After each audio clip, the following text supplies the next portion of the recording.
Alice in Wonderland, retold story by Lewis Carroll. Today we are doing chapter 4, A Mad Tea Party. Alice soon came to the March Hare house, where a tea party was set out on a large table in front. Only 3 guests were present, but they saw Alice and began to shout, "No room, no room," in a quite puzzling way. "There's plenty of room," said Alice.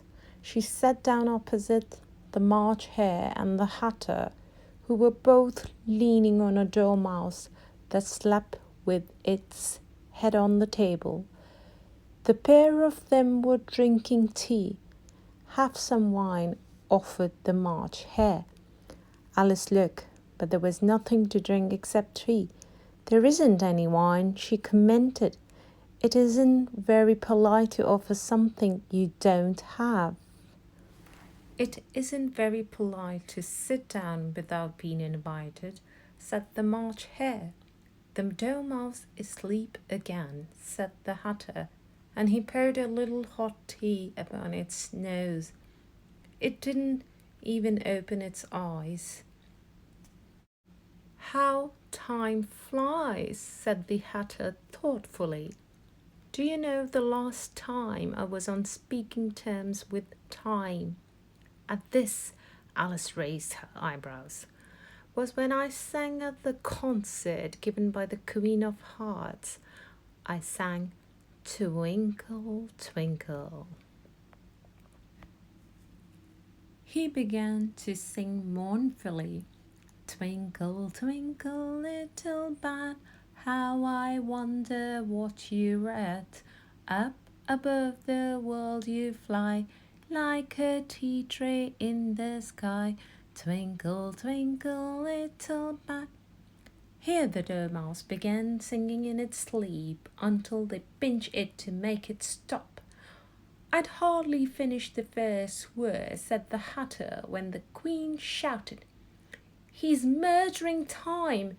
Off with his head, and that's the last time did a single thing I ask. It's always 6 o'clock now." You know, an idea dawned on Alice. "Is that why you have so many tea things at one table?" she asked. The Hatter nodded. "It's forever tea time. We never have a chance to tidy up, so we just keep moving around the table. Have some more cake, by the way." "I haven't had nothing yet," said Alice, "so I can't take more." "You mean you can't take less," said the Hatter. "Of course you can take more than nothing." "Foolish girl." This was too rude for Alice. She got up and walked away. The dormouse nodded, and the others took no notice of her leaving. The last time she looked back, they were trying to put the dormouse into the teapot. "That's the stupidest party I've ever been to," thought Alice as she noted a door in a tree trunk. Passing through cautiously, she found herself back in the hall with the key and the little door to the lovely garden. "Now I know how to handle this better," she thought, and took hold of the key before nibbling the mushroom pieces to change her height.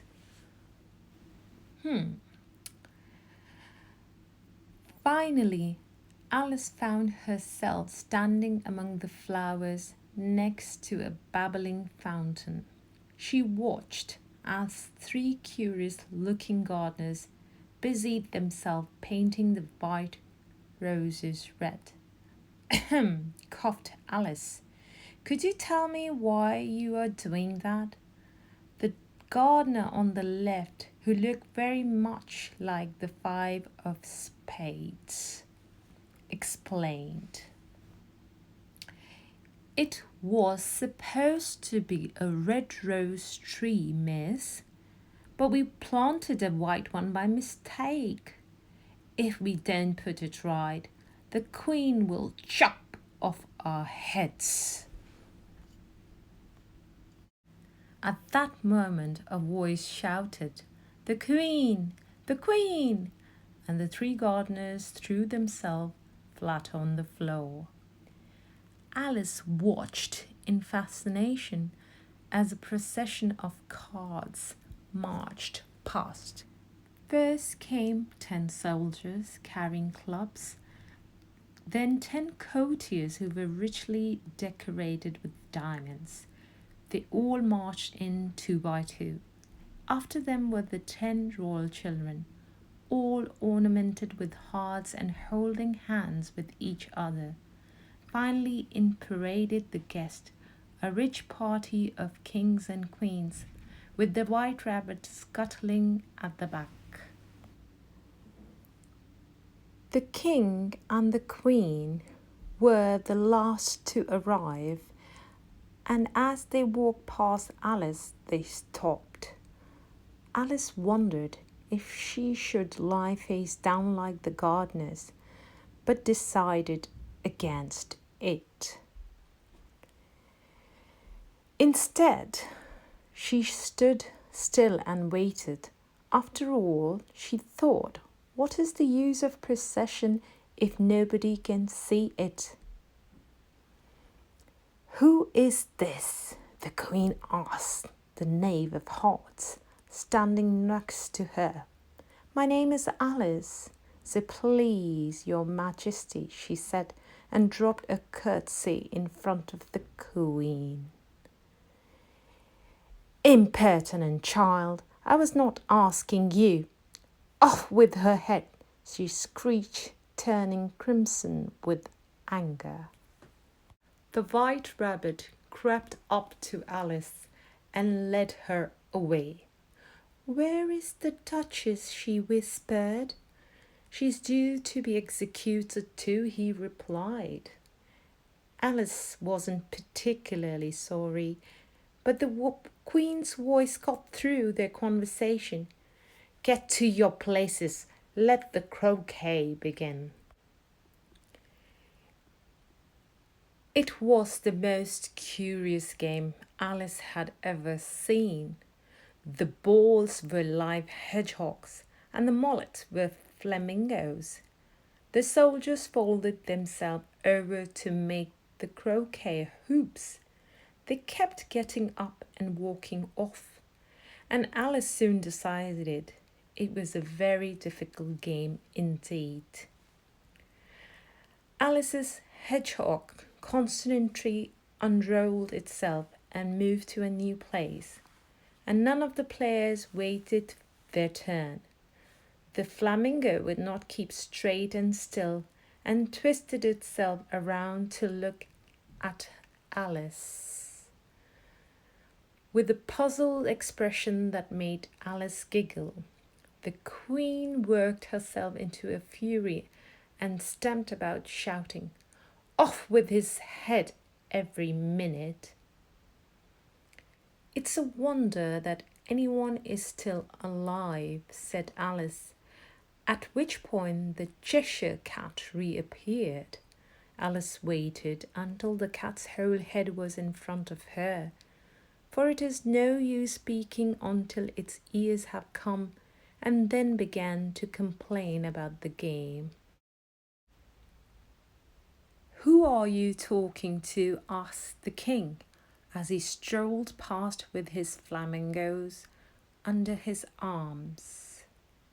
"A friend of mine," said Alice. "Let me introduce you." "I don't like the look of it at all," responded the king, and the Queen walked past and shouted, "Off with its head." The executioner looked at the cat's head without a body. "I cannot see how that can be done," he exclaimed.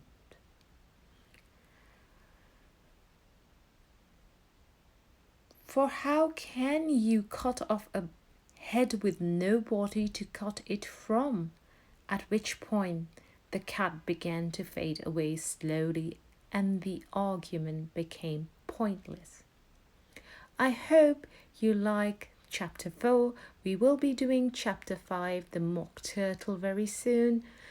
So till then, please stay tuned and subscribe to my channel and give me a big thumbs up. Don't be shy, we'll be doing some more videos. I hope to see you soon. Bye. Lots of love and thank you for watching. Bye.